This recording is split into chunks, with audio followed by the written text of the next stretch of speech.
दरवाजे की तरफ भागे, आगे यूसुफ पीछे सुलेखा,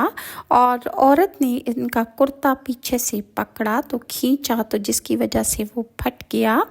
दरवाजे पर जब वो सुलेखा का शौहर मिल गया तो सुलेखा कहने लगी कि जो शख्स तेरी बीवी के साथ बुरा इरादा करे उसकी क्या सज़ा होनी चाहिए, सिवाय इसके कि या तो उसे कैद कर दिया जाए या उसे दुख का अज़ाब दिया जाए।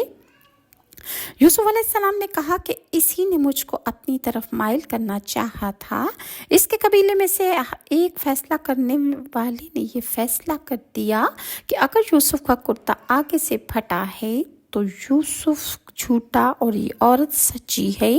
और अगर यूसुफ का कुर्ता पीछे से फटा है तो ये औरत झूठी और यूसुफ सच्चा है। लिहाजा जब कुर्ता आगे से फटा हुआ पाया गया तब उसने सुलेखा से कहा कि ये तो